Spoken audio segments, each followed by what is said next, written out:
Hello বন্ধুরা, আসসালামু আলাইকুম। কেমন আছেন আপনারা সবাই? আশা করি সবাই ভালো, সবার পরিবারকে নিয়ে ভালো আছেন, সুস্থ আছেন। হোক আমি আমার পরিবারকে নিয়ে মোটামুটি ভালো আছি।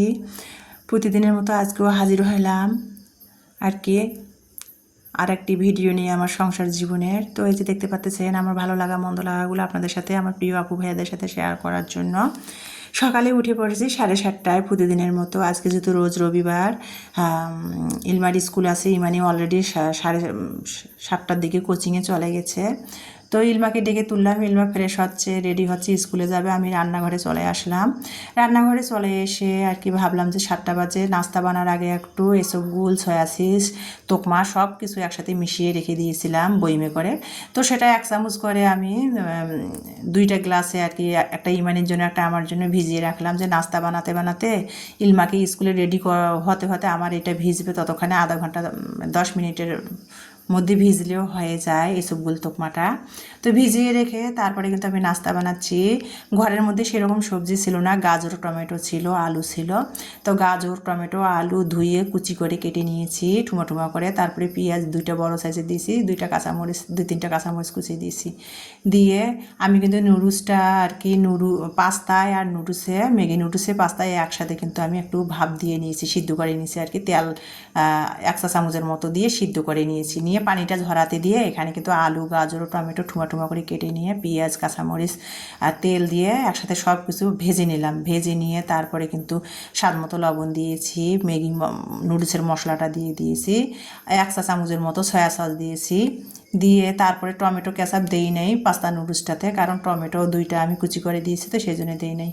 তারপরে এই যে দেখতে পাচ্ছেন একটুখানি মরিচের গুঁড়া দিয়ে তারপরে ভালো করে মানে আলু গাজর টমেটোটা ভেজে নিলাম। নিয়ে তারপরে কিন্তু আমি একটা ডিম ভেঙে দিয়ে ঝুরি করে নিয়ে তারপরে পাস্তা নুডলসটা ভাপ দিয়ে রেখে দিয়েছিলাম, সেটা দিয়ে নুডলসটা রান্না করে নিয়ে ইমানিকে খেতে দিলাম। ইমানির টিফিনও দিয়ে দিলাম। তো ইলমার ইলমার না রাত থেকে হঠাৎ করে সিজন পরিবর্তন হয়েছে, তো গরমে না হয়তো মাথা ঘামে, চুল ঘামে, ঠান্ডা লেগে গেছে। ঠান্ডা লেগে যাওয়াতে ইলমা সকালে ঘুম থেকে উঠছে, ওর ভয়েসটা কেমন জানি ভেঙে গেছে, আর মাথা ব্যথা করতেছে বলতেছিল, কাশতেছিল একটু। সেই জন্য ভাবলাম যে স্কুলে যাবে 9:30 থেকে 4:30 পর্যন্ত ওর স্কুল। তো সেজন্য ভাবলাম যে একটা নাপা খাইয়ে দেয়, স্কুলে যদি মানে 10টা 11টা বাজতে বাজতে যদি ওর মাথার ব্যথাটা বেড়ে যায়, আর যে পরিমাণ এখন রোদ, সেজন্য আর কি একটা নাপা ট্যাবলেট নুডলস খাইয়ে দিয়ে একটা নাপা ট্যাবলেট খাওয়াই দিলাম ইলমাকে। দিয়ে স্কুলের উদ্দেশ্যে ইলমাকে অটোতে উঠাই দিলাম, ইলমা স্কুলে চলে গেল। তারপরে আমি বাসায় চলে আসলাম, এখন বাজে 9:30। তো দেখতে পাচ্ছেন আমি কিন্তু এই যে সকালে যে 7টার দিকে 7:30টার দিকে উঠে যে এসবগুলো তোকমা ভিজে রাখছিলাম গ্লাসের মধ্যে। ইমানি স্কুল থেকে কোচিং থেকে আসে নাই, উদ্ভাসে কোচিংয়ে গেছে প্রস্তুতি ব্যাচে। ও আসলে ওরটা খাবে, আমি আমার গ্লাসেরটা আর কি ঘুটে একটা গ্যাসের ওষুধ দিয়ে আমি খেয়ে নিলাম, যদি সকালবেলা বাসি খালি পেটে গ্যাসের ওষুধ খেতে হয়। তো সেই জন্য এসব গুলিয়ে গ্যাসের ওষুধ সাথে একসাথে খেয়ে নিলাম খালি পেটে। নিয়ে তারপরে এই যে দেখতে পাচ্ছেন রান্নাঘরে চলে আসলাম। আসলে যারা চালা ভাত তারা শীত গ্রীষ্ম বর্ষা কোনো কিছুই মানে না, যত গরমে হোক চা একটু সকালে খেতে হবে, তা না হলে কিন্তু সকালটা সকাল মনে হয় না। সকালবেলা একটু যত গরমে হোক আর কি 1 চুমুক 2 চুমুক চা না টানলে কিন্তু সকাল মনে হবে না, মানে সতেজ লাগে না সকালটা আর কি। তো সেই জন্য আর কি চা বানিয়ে নিচ্ছিলাম, এসবগুল খেয়ে নিলাম আর কি, গ্যাসের ওষুধ খেয়ে নিলাম, চা বানাচ্ছিলাম। তো ম্যাজিক চুলাতে চায়ের পানিটা বসিয়ে দিলাম। আর যে যার কাছে আমি দুধ রোজ করেছি সেই লোকটা আর কি আসতেছে না, ওনার গরুর নাকি অসুখ, দুধ দিতে পারতেছে না। সবসময় গরুর দুধ খেয়ে খেয়ে না অভ্যাস হয়ে গেছে, হঠাৎ করে না গুঁড়ো দুধের চা খেতেও ভালো লাগছে না। কিন্তু কী করবো, যারা চালা ভাত তারা কিন্তু মানে যাদের অভ্যাস তারা কিন্তু চা ছাড়া থাকতে পারে না, আমারও সেই হয়েছে অবস্থা।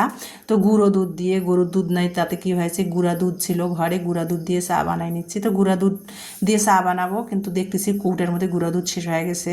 তো প্যাকেট থেকে গুঁড়া দুধ একটু ঢেলে নিলাম, আর একসাথে বেশি করে গুঁড়া দুধ ঢাললে না বাতাস লেগেলে গুঁড়া দুধ দলা হয়ে যায়, অল্প করে ঢেলে ঢেলে নেই, যতখানি ব্যবহার করি ততখানি। তো গুঁড়া দুধটা কৌটার মধ্যে ঢেলে নিলাম। আবার চা বানাতে গেছি, এদিকে দেখি চা পাতাও শেষ হয়ে গেছে। তো চা পাতাও ঢেলে নিলাম কৌটার মধ্যে, নিয়ে এখন চাটা বানাচ্ছিলাম, আর সেটাই আর কি আপনাদের সাথে শেয়ার করছিলাম আমার ভালো লাগাটা। আর এই যে এখন চায়ের মধ্যে পাতা 2 চা চামচ দিয়ে দিলাম, বলক এসে গেছে।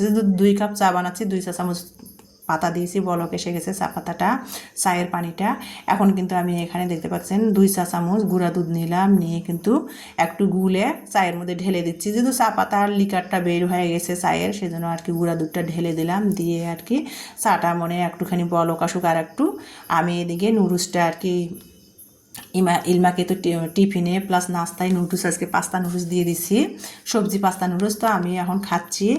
ইমানিও অলরেডি চলে আসলো কোচিং থেকে, তো ওরও জন্য আর কি আমি চাটা সেঁকে নিয়েছি। ও চেঞ্জ করে ও খেতে আসবে, তো সোফার রুমের সামনের রুমে বসে পড়েছে। আর এখন সকালবেলা ইমানের রুমে কিন্তু মানে 12টা পর্যন্ত ইমানের রুমে এখন প্রচুর জ্বালানা দিয়ে রোদ আসবে, গরম। তো সামনের রুমটাতে কিন্তু 12টা পর্যন্ত শীতল থাকে, আবার 12টার পর থেকে আবার সামনের রুমটা এটা আবার রোদে তাপে থাকা যায় না আর কি। পশ্চিম পাশে তো সামনের রুমটা, আর ইমানের রুমটা হলো উত্তর পাশে, পূর্ব পাশে। তো পূর্ব পাশে সকালবেলা ইমানের রুমটা গরম হয়, সূর্য ওঠে যেহেতু পূর্ব পাশে গরম হয়, মানে রোদে থাকা যায় না। আবার পশ্চিম পাশের রুমটা সকালবেলা 12টা পর্যন্ত ঠান্ডা থাকে। আবার 12টার পরই দেখা যায় যে ইমানের রুমটা শীতল হয়ে যায়, আর পশ্চিম পাশের রুমটা সামনের রুমটা রোদে থাকা যায় না, এরকম অবস্থা হয়েছে। আর আমার রুমগুলো না ছাদের কাজ করে আর কি, রুমে জ্বালানায় কাপড় নেড়ে দিলে শুকিয়ে একবারে ঝনঝনা হয়ে যায়। তো যাই হোক, সকালের নাস্তাটা দুধ চা বানিয়ে পাস্তা নুডলসটা খেয়ে তারপরে বাজারে চলে আসলাম ইমানিকে নিয়ে। ইমানি কোচিং থেকে আসতে বললাম যে আম্মু আজকে চলো মা বেটি দুইজনে বাজারে যাব। আর একা একা বাজারের ব্যাগ টানা খুব কষ্ট হয়ে যায়, তো বাজার করব। আজকে তেল শেষ হয়ে গেছে, তেল নিব, সরিষার তেল, সয়াবিন তেল। আর আমি এই যে দেখতে পাচ্ছেন মেল থেকে কিন্তু আমি তেলগুলো কিনি। এই যে মেলের মধ্যে দেখেন কত রকমের মশলা ভাঙতেছে, সরিষা, হলুদ, মরিচ আর কি ধুনিয়া, এগুলো মেলের মধ্যে ভাঙতেছিল। এখান থেকে আমি সরিষা মেলের মধ্যে ভাঙায়, তো সেখান থেকে কিন্তু আমি তেলটা দাঁড়ায় থেকে নেই আর কি, ঘানি থেকে। তো সরিষার তেল 2 কেজি নিলাম, সয়াবিন তেল 1 কেজি নিলাম। আর সরিষার তেল নিল 190 টাকা কেজি, আর সয়াবিন তেল নিল 185 টাকা কেজি। তো যাই হোক, 1 লিটার সয়াবিন তেল নিলাম, 2 লিটার সরিষার তেল নিলাম, নিয়ে তারপরে আর কি হুইল পাউডার নিয়েছি 500 গ্রাম, নিয়ে তারপরে চলে আসলাম মুরগি বাজারে। এই যে দেখতে পাচ্ছেন মুরগির বাজারে এসে কিন্তু আমি মুরগি নিচ্ছিলাম, দাম করতেছিলাম কত করে মুরগি, ব্রয়লারের মুরগি। তো বলতেছিল ব্রয়লারের মুরগি আজকে নাকি 150 টাকা কেজি। তো 2 কেজি সাইজের একটা মুরগি ওজন দিয়ে নিলাম, নিয়ে মুরগি আলারায় ওনারাই জবাই করে বললাম যে আমাকে ড্রেসিং করে নেন। তো উনি হাতেই আর কি মেশিনে দিলে মুরগিটা আসলে ভালো হবে না, মুরগির না মাংসটা আছে না, ব্রয়লার মুরগির মাংসটা মেশিনে ড্রেসিং করলে না থ্যাথরা হয়ে যায়, সেই মাংসটা স্বাদ লাগে না। তো ওই ছেলেটা আর কি কী করলো, মুরগি জবাই করে আমাকে হাতেই গরম পানি দিয়ে মুরগিটা ড্রেসিং করে দিল। তা মুরগিটা ড্রেসিং করে তারপরে চলে আসলাম ফলের দোকানে। তো এখানে জিজ্ঞেস করছিলাম কলা কত করে হালা, আপেল কমলা এগুলো কত করে। তো কমলা চাচ্ছিল 400, গত সপ্তাহে ছিল 300 টাকা কেজি, আজকে চাচ্ছে 400 টাকা কেজি। তো যাই হোক, সেখান থেকে আমি এই যে 1 হালা কলা নিলাম 30 টাকা।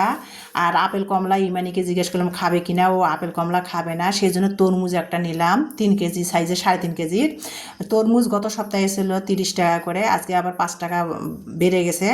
আর তরমুজটা হলো খুলনার তরমুজ, আর খুলনার তরমুজটা খেতে খুবই মজা লাগে। রমজান মাস তো বরিশালের তরমুজটা খেয়েছি, এখন তো আর বরিশালের তরমুজটা পাওয়া যাচ্ছে না, এখন খুলনা থেকে তরমুজটা আমদানি আসতেছে আমাদের উত্তরবঙ্গে। তো খুলনার তরমুজটা আজকে 35 টাকা করে। তো তরমুজটা কিন্তু খুবই মজা লাগে খেতে। তো আজকে সেই তরমুজটা নিলাম 3 কেজির একটা ওজনের। তারপরে চলে আসলাম কাঁচা বাজারে, দেখতেই পাচ্তেছেন কাঁচা বাজারে এসে যে দেখতে পাচ্ছেন ইমানি ইলমার জন্য কিন্তু 1 কেজি পেয়ারাও নিয়েছি, 70 টাকা করে কেজি নিয়েছে। তরমুজ আর পেয়ারা নিয়ে কাঁচা বাজারে চলে আসলাম। মরিচ দাম করছিলাম কত করে, তা মরিচ বলছিল 80 টাকা কেজি। তো 20 টাকার ভাবলাম যে ফ্রিজে মরিচ ফ্রোজেন করা আছে থাক, তো ভাবলাম যে একটু 20 টাকার 250 গ্রাম মরিচ নিয়ে যাই ভর্তা ভাজি খাওয়ার জন্যে। তো বাজারগুলো করলাম, এর ফাঁকে মোবাইলে বাজারে আমার চার্জ শেষ হয়েছিল। আমার প্রিয় আপু ভাইয়া, আপনাদের সাথে আর শেয়ার করা হয় নাই। তো বাজারগুলো কী কী নিয়ে আসলাম সেটাই আপনাদের সাথে শেয়ার করতেছি। আর বাজার নিয়ে আসার পথে অটোতে আসছি, অটোওয়ালা আমার বাজারগুলা মানে সামনে জায়গা পিছনে জায়গা আছে না, ওনার পায়ের কাছে বাজারের ব্যাগটা নিয়েছিল। আর ওনার মানে অটোর ইঞ্জিনে চাপা খেয়ে বাজারের ব্যাগ থেকে মানে তেলের বোতলটা ফেটে গিয়েছে, চাপ লেগে। তো দেখেন কীরকম সব বাজারের ব্যাগে তেল দিয়া একবারে ছড়াই ছিটায় গেছে। তো বাজারগুলা ব্যাগ থেকে ঢালতেছি, তেল দিয়ে পুরা প্রতিটা বাজারের ব্যাগ নষ্ট হয়ে গেছে। সেটাই আমার প্রিয় আপু ভাইয়াদের সাথে শেয়ার করতেছি। তো এই যে দেখতে পাচ্ছেন হুইল পাউডার নিয়েছি, এটার মধ্যেও তেল, শ্যাম্পু, সবগুলাতে আর কি তেল মাখা গেছে। চিনির প্যাকেট 2 কেজি চিনি নিয়েছি, 115 টাকা করে কেজি নিয়েছে আর কি বাজারে। তো চিনিগুলার মধ্যেও তেল লাগলো মাখা গেছে, তেলের মুখাটা কাত হয়ে পরে মাখা গেছে। তো যাই হোক, চিনির ভিতরে আর কি তেল ঢোকে নাই, মানে প্যাকেটে চিনির প্যাকেটের মধ্যে তেলগুলা ভরছে, প্রায় 200 গ্রামের মতো তেল নষ্ট হয়েছে। তো এই মানে কি এর ফাঁকে বলছিলাম যে আম্মু তরমুজ নিয়েছিলাম, তরমুজটা তুমি হাতটা বাজার থেকে আসছো, হাতটা সাবান দিয়ে তরমুজটা কেটে ফ্রিজে রেখে দাও, ঠান্ডা হলে খাওয়া যাবে না। আর এর ফাঁকে আমি বাজারটা গুছাই। তো এই মানে তরমুজ কাটতেছিল। আর ইলমা কয়দিন ধরে বলছে আম খাবে। আমার প্রিয় আপু ভাইয়ারা সবাই তো আম দিয়ে টক ডাল রান্না করতেছেন, আমের ভর্তা বানাই খাচ্ছেন, দেখে অনেক লোভ লাগতেছিল। তো আমরা বাসাতে থেকে আম কোথায় পাবো, বাজার থেকে আম নিয়ে আসলাম 30 টাকা কেজি। আর গ্রামের বাড়িতে আম পচে যাচ্ছে, গাছের তলায় কেউ খায় না, আমরা বাসার থেকে আম 30 টাকা করে কেজি। ইলমার জন্য হাফ কেজি আম নিয়ে আসলাম, ইলমা নাকি ভর্তা বানিয়ে খাবে। আর এই যে বাজারগুলো কেটে নিচ্ছি, ঢেলে বাজারের ব্যাগ থেকে নিচ্ছিলাম, আর আমার প্রিয় আপু ভাইয়াদের সাথে শেয়ার করতেছিলাম। আর এই কিছুক্ষণ আগে কিন্তু আমি যেরকম নির্দিষ্ট টাইমে ভিডিও ছাড়ি সেই রকমই ভিডিও ছাড়ছিলাম, কিন্তু ভিডিওটা কোনো কারণে আমার সমস্যা হয়েছিল। আর প্রিয় আপু ভাইয়ারা, আপনাদের একটা কথা করে, ভিডিওটা আবার আমি নতুন করে আর কি এডিট করে দিচ্ছিলাম। ভিডিওটা আজ আমার লেটেও হয়ে গেল, 10টা বেজে গেছে, আবার ভিডিওটা নতুন করে আপনাদের মাঝে শেয়ার করে দিলাম। 7টার দিকে ভিডিওটা ছাড়ছিলাম, ভিডিওটা নষ্ট হয়ে গেছে কোনো কারণে। তো সেই জন্য আবার ভিডিওটা নতুন করে আমি এডিট করে ভয়েস দিচ্ছিলাম। প্লিজ ধৈর্য সহকারে আমার ভিডিওটা একটু দেখে নেবেন আর আমার পাশে থাকবেন। আজকের ভিডিওটা দেখার জন্য অসংখ্য অসংখ্য ধন্যবাদ। নেক্সট ভিডিও দেখার সবাইকে আমন্ত্রণ জানাচ্ছি। আর ভিডিওটা আবারও বলছি, ভিডিওটা আজকে আমার দিতে অনেকটাই লেট হয়ে গেছে, ভিডিওটা ছাড়তে ছাড়তে প্রায় 10:30 বেজে যাবে, যেহেতু 9টা 9:30 বাজে আমি ভিডিওটা আবার নতুন করে এডিট করে আবার দিচ্ছি। মানে 7টার দিকে ভিডিওটা ছাড়ছিলাম, ভিডিওটা যাচ্ছিল না, আপডেট হচ্ছে না, সেই জন্য আর কি নতুন করে আবার ভিডিওটা দিচ্ছি। 1 ঘন্টা হয়েছে ভিডিওটা যাচ্ছিল না, আবার নতুন করে ভিডিওটা এডিট করে আবার ভয়েস দেওয়া ভিডিওটা ছেড়ে দিচ্ছি। সেই জন্য বলছি ভিডিওটা অনেক সারাদিনে, এই গরমের মধ্যে কিন্তু ভিডিও সারাদিনে ভিডিও করে ফ্যান বন্ধ করে ভয়েস দিয়ে এডিট করে ফ্যান বন্ধ করে ভয়েস দিয়ে ভিডিওটা আপনাদের সাথে শেয়ার করতেছি। প্লিজ ধৈর্য সহকারে ভিডিওটা দেখে নেবেন। আর কি বলবো আমার প্রিয় আপু ভাইয়ারা, বাজারগুলো যেগুলো করলাম সেগুলো আপনাদের সাথে শেয়ার করতেছিলাম। তো এই যে বাজারগুলো, আজকে আর রান্নার ভিডিও আপনাদের সাথে কোনো কিছু শেয়ার করব না, কারণ ভিডিও এমনিতেই 17 মিনিটের হয়ে গেছে, সেই জন্য আর কোনো কিছু শেয়ার করব না। তো গরমের শাকসবজি কিছু কিনে নিয়ে আসছি, সেটাই শেয়ার করতেছিলাম। দেখতে পাচ্ছেন টমেটো, গাজর, পোল্লা, শসা, পেঁপে, মানে এই তরকারিগুলো গরমের জন্য কিন্তু খুবই স্বাস্থ্যের জন্য উপকার। তো সেইগুলোই আমি আজকে কিনে নিয়েছি। আর গত সপ্তাহে কচুরলতি নিয়ে আসছিলাম, কচুরলতিটা আমার মেয়ে পছন্দ করছিল, শুটকি দিয়ে রান্না করছিলাম, সেই জন্য আজকে আবারও কচুরলতি নিয়ে আসলাম। তো বাজারগুলো গুছাতে গুছাতে এর ফাঁকে তরমুজটা কেটে ফ্রিজে রাখছিলাম। তরমুজটা একটু 10 মিনিট হয়ে গেছে, ফ্রিজে একটু ঠান্ডা হয়েছে। তরমুজটা খেতে খেতে ভিডিওটা আজকে এখানে আপনাদের মাঝে বিদায় নিব। আর রান্নার ভিডিওটা আজকে শেয়ার এই জন্য করতে পারতেছি না, আজকের এই ভিডিওটাই আমার অনেক লং হয়ে গেছে। তো এই যে তরমুজটা খাচ্ছি, তারপরে বাকি কাজগুলো করব। আর মোবাইলে চার্জও নাই, এখনই আমার মোবাইলটা বন্ধও হয়ে যাবে, আর বাকি ভিডিওটা করতেও শেয়ার করতে আপনাদের সাথে পারবো না। নেক্সট ভিডিও দেখার জন্য সবাইকে আমন্ত্রণ জানাচ্ছি। আর এই যে দেখেন কী পরিমাণ তেল পড়ে গেছে, মানে তেলের বোতলটার মুখাটা সরস হয়ে তেলগুলো পড়ে গেছে, ঢাকনাটা লুজ হয়ে, তো সেটা পরিষ্কার করতেছি। আর সকালে যে নাস্তা খেয়ে সিংয়ের মধ্যে কাপ প্লেট বাটি রেখে গেছি, সেগুলো পরিষ্কার করব আর আমার প্রিয় আপু ভাইয়াদের সাথে শেয়ার করব। আর একটা কথা কি জানেন, মানে এক হাত দিয়ে ধোয়া মোছা এগুলো কিন্তু ক্যামেরা ধরে ভিডিও করা সম্ভব হয় না। আমি যতখানি পারি ততখানি আমার ডেইলি লাইফের ভিডিও আপনাদের সাথে শেয়ার করি। আর আমার অ্যাকশন ক্যামেরাও আছে, ট্রাইপডও আছে, কিন্তু আমি ওগুলো ব্যবহার করি না। আমি হাত দিয়ে মোবাইল এক হাত দিয়ে ধরে ধরে ভিডিওগুলো আপনাদের সাথে শেয়ার করি। তো তেল দিয়ে আমার প্রতিটা বাজার যাতা অবস্থা হয়ে গেছে, সেগুলো এখন গুছিয়ে নিব। আর রান্নার ভিডিওটা এই জন্য আর শেয়ার করতে পারবো না। আজকে মুরগির মাংস রান্না করব, আলু দিয়ে পাতলা ঝোল, আর টমেটোর খাটা করব। মা মেয়ে যেহেতু 1টা বেজে বাজার থেকে আসছি, সেটাই প্ল্যান করে নিচ্ছিলাম। তো আজকে এই পর্যন্ত, এই যে দেখতে পাচ্ছেন আমার বাজারের ভিডিওগুলো আপনাদের সাথে শেয়ার করে দিচ্ছিলাম। তো সবাই আবারও সবার সুস্বাস্থ্য কামনা রেখে আজকে এখানে বিদায় নিচ্ছি। আল্লাহ হাফেজ।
লাগিয়ে দিচ্ছি, তা কি হইব এখন?